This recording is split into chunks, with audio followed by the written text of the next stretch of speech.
Hey guys, welcome back to the channel. Sorry for the delay in posting today, but life is what happens when you're busy making videos. So today I thought I would do something a little different. I've been, for the last few months, been experimenting with stones of various hardness and trying to get a decent finish on them. Some of them you've already seen. Recently I just released this video, and I think everybody's seen this one with the coquina jaspers. Um, YouTube grabbed hold of it, and it's like it's definitely my biggest rock tumbling video with about 2,000 views. Then you've also seen these appetites. These came through a couple of weeks ago too. Um, but these two are pretty much the same, as in that I went through stage 4 and 5 with them. Um, so I completed all the way through 5, and you can tell, obviously, I didn't get a great shine on them. Pretty, by no means, certainly pretty, but not a great shine. And as you've already seen in the appetite video, some of the stone took a polish and some didn't. But of the things that I've been doing that are pretty much noteworthy, as I went back and I redid these rhodonites. Let me try to get them a little front and center for you. Now, I did these years ago. And I only had a rotary tumbler at the time, and they came out matte black. There were pieces that were in there that were quartzy, and those came out of the tumbler, the rotary tumbler, just fine, looking glossy and pretty. And they've been hanging out at my chalet all summer, and some people poked at them, some people didn't. I ended up just kind of pulling them from my bins, as I got other rocks in there, and setting them aside, thinking I'd try to work them again.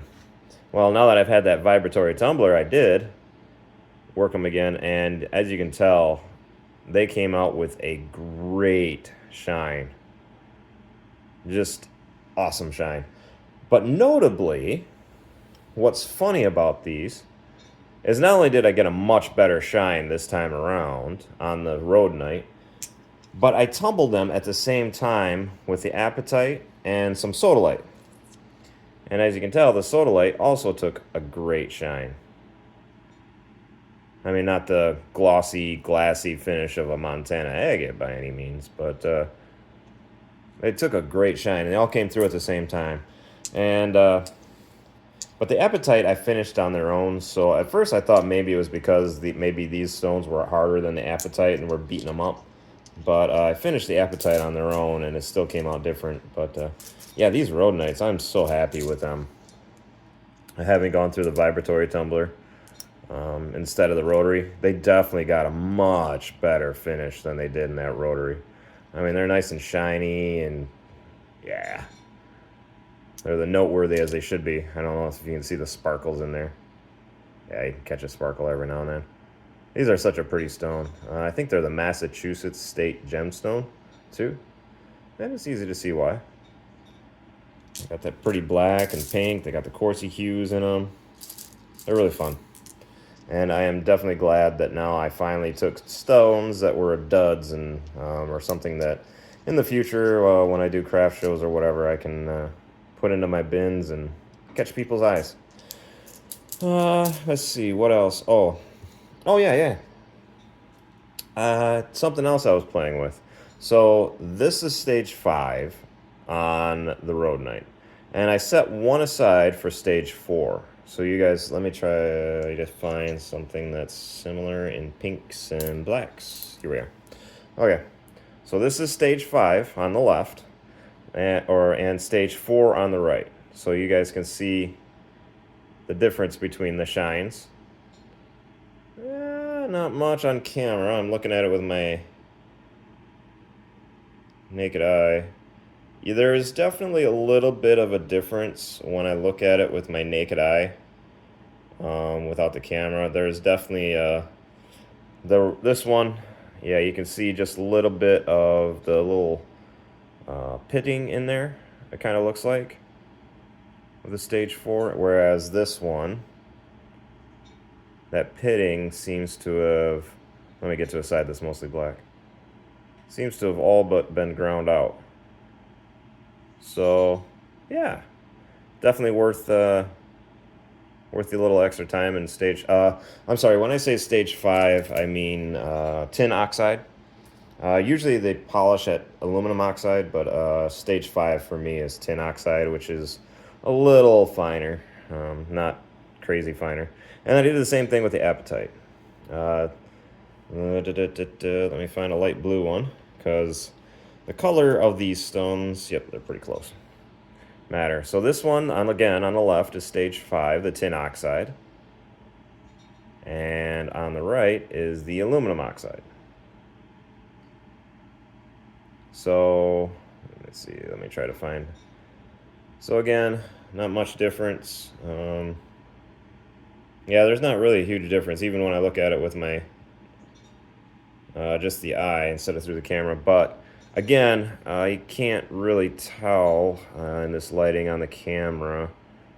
But this one, again, has a little bit more pitting than the stage 5. So stage 5 did smooth it off a little bit and make it a little prettier. So something worth noting. If you're doing soft rocks, maybe going to a stage 5 is better. Unfortunately, I went through well, not unfortunately, but I went through stage 5 with a coquina, but the part that was unfortunate is I didn't set one aside to tell the difference between.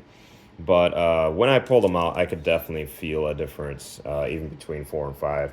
So these coquinas are something that I'm like thinking they could go as high as you want to go on the softness scale, and they'll still get a good shine. And that'll be how to get a good shine. But something else I've been playing around with,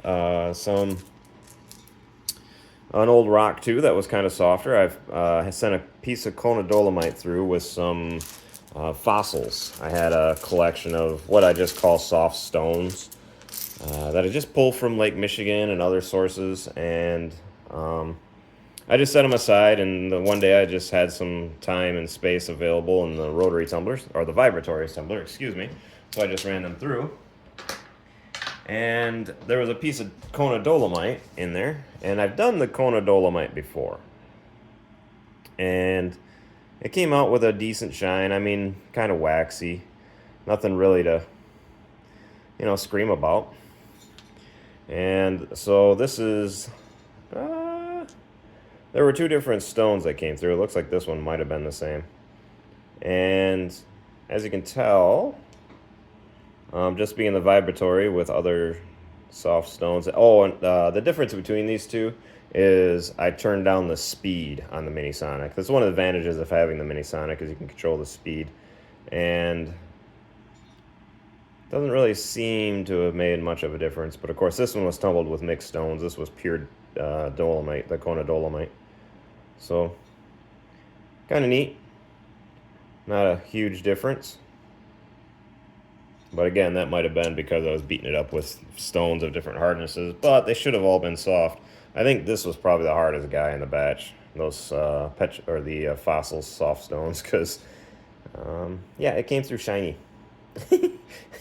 And the others kind of took some shine. There's some various fossils in here. I think this is a piece of horn coral.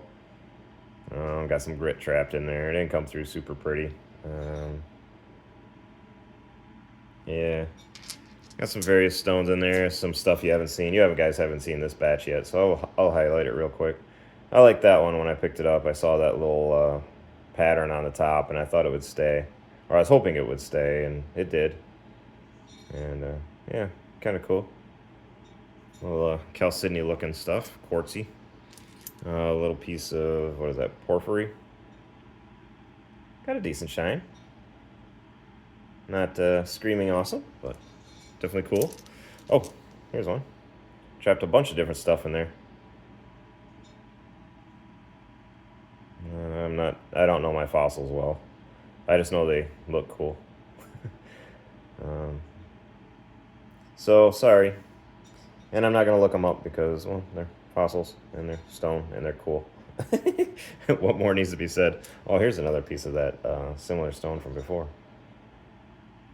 I really like the pattern on that and the way it trapped. I don't know. I would assume some type of iron or something to get that little yellowish brown color.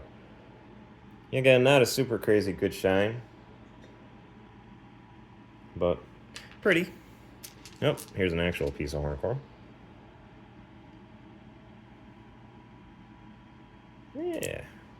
What else was cool in here? Oh, yeah. There was some cool, really cool stuff came through on this one. This one took a pretty decent shine. I was quite pleased with it. Probably, of all of them in there, that's probably among my favorite. Just the shape of it, and you get the two sides, and it took a decent shine. It wasn't heavily pitted. Yeah, among my favorite. Let's see. Yeah. Ooh, all right, there you go. Yeah, okay. So, like I said, these are just collected from various beaches, probably mostly Lake Huron. When I went over to Rogers City, the beaches were just littered with fossils over there, which would make sense because it's, right on top of the world's largest calcite mine, and since fossils are mostly calcite and limestone. Yeah. And then something else that was pretty cool. I threw it in here because I thought it was a soft stone, so I threw it in with a big batch. Oh, okay, let's get to this guy first. Ooh, got the pattern. Not a bad shine either for a soft stone. But something else that was that came through that was pretty cool. I thought that was a soft stone, but let me grab a flashlight real quick. At first I thought it was a soft stone, but then, yeah. It had some type of hecatization going on in there, so it wasn't actually a fossil at all. Let me try to get a good close-up for you. Yeah. I don't know, it was really cool. I was kind of happy. I just had to be one of the few days this February where we've had sun, and I was working with it, looking at it, and yeah, sunlight caught it just right, and I realized it was actually opaque. Oh, this is a dinosaur gem bone. I bought it from, I threw it on as an add-on. It was like $2 from the gem shop. Probably the first and last order I'll ever place with them. And this thing was about the size of my thumb when I started, and I've tried hand working it several times, and it's had various results, and never really been able to get a good shine on it. But now I'm happy to see, after throwing it in with my soft stones, because I just got tired of it. I wasn't trying to save it anymore. And yeah, I got a halfway decent shine on it. So, and then there was these guys. Okay, hold on, let me organize here. Alright, so as a little bonus, these are just random stones I did a while ago. They weren't necessarily anything to do with the softness, but thought, I would just run them through because there are definitely some softer stones in here, like this typical Michigan beach granite. And it took a decent shine, even being tumbled in with the hard stones. The problem with the granite is, of course, the mica, the black, undercuts, and doesn't get a great glassy shine like many expect, but it still came out pretty. There was some lace agates in here. So you got this one. And then you got this guy. And this guy is actually wrap worthy. I could definitely see turning that into a piece of jewelry. Yeah, not bad for a tumble polish. And then some various, that's got to be chert. Yeah, its brother has come through the rest of that rock that I cut it off of. I got some random stuff in there. Like I said, it's random. I don't know what it is or where it came from. Same thing with this guy. I'm not 100% sure what it is or where it came from, but I think a pretty cool shine. And I believe these came out of the vibratory. I did not run them through the rotary, I think. Don't quote me on it. I'd have to look at my logs, so. But yeah. Ooh, what else in here is pretty. Yeah, here's another one that took that little bit of the undercutting. So you didn't get that great shine on it, but probably could have done with a stage 5. I really wanted a great shine on it. I think this is a piece of red stripe jasper. I've got a piece of it floating around, and I've worked some of it by hand, or worked some of it already. Waiting for the rest of it to come back from Clark at Pages. He was slabbing up some of it for me, but I've been kind of delaying on that one. Yeller stone coming through. Maybe another piece of that red stripe. Either it's the one I've got floating around, or it's its own stone, which now that I see 2 pieces of it, I'm starting to think it's its own stone. came from something else. Another piece of granite. Again, it's the mica, the black, that doesn't tumble up well. And, oh, that one came from Marquette. I recognize that as a, what I picked up as a seam agate. Now it's tumbled down, and now it's just a pretty piece of quartz. Chalcedony. But, yep, another piece of standard Michigan. I'd say it's a feldspar piece of granite. Shirt. I like shirt. Shirt's fun. Let's see what else is in here. Oh, definitely shirt. If I can get a good focus on it. Shirt always tumbles up nice and pretty. Got some good lines. Not the best piece of shirt ever, but definitely cool. And this is a piece of blue chalcedony. I had a batch of this a while ago, and some of it got stuffed aside and didn't take a great polish. Didn't tumble it in stage 1 probably as long as I should have. But still pretty cool and pretty. So if you're looking to tumble soft stones, I guess really it depends on how many stages you're gonna do, and then you're gonna have to also work around your equipment. Like I said, with a Mini Sonic, I'm able to turn it down and speed it up, and I found I get better shines on thing when I slow it down. And that's a tip I got from the rotary guys. Rotary tumblers, when they can adjust the speeds on their rotary barrels, they will set their finished stuff down to a slower speed of more like 20, 25 RPM, as opposed to the standard 48 RPM. So, yeah, it definitely helps them out a little bit, and these were all tumbled at a slower speed, and as you can tell, they got a decent shine on them. Even the true piece of horn coral with a little spotting in it, you can still see the shine where the pitting didn't occur. And, yeah, and then also, in a week, I'm going to take these and actually Sherry at Up North Adventures, CCC, she turned me on to an idea that I'd heard about, and then it kind of moved on from a while ago, of tumbling in corncob media, which is kind of a dry polish and it's supposed to work with softer stones, which is why I ignored it, because I didn't have any soft stones at the time. But now that I am actually focused on them, I went out and I bought myself a 15-pound bag of the dry polish. So, and I am going to start shoving these different stones in there throughout the week to see if I can get a decent shine. Like maybe I can get a full-on, at least a warm glow on this apatite. And, who knows? I'll throw a couple of these rhodonites in there, and maybe I'll get an even better shine on these. So, yeah, so stick around. If you're interested in these soft stones, stick around. Next week, I'm going to be doing the dry corncob, and once I get that system down and perfected, like always, I will post a tutorial on how to do a soft stone with the corncob media. So thanks for watching. I appreciate it. Hope the stones were fun for you. If you learned anything, and let me know down in the comments if there's anything else you want to see, especially with these soft stones. I am not done playing with them by any means. I am definitely going to try to get this shine on all of them. So I'm going to keep playing with them in different types of stones. Like obviously the apatite was probably the hardest of the tumbles so far, whereas Coquina's got the most consistent. Yeah, they didn't take a great tumble, but at least they were consistent when they came out. So yeah, I'm gonna keep playing with them, and so if you're interested in tumbling soft stones, obviously subscribe, and I will see you next week after I've got at least a handful of these through the corncob media, so in the dry polish. So see you in a week. Bye.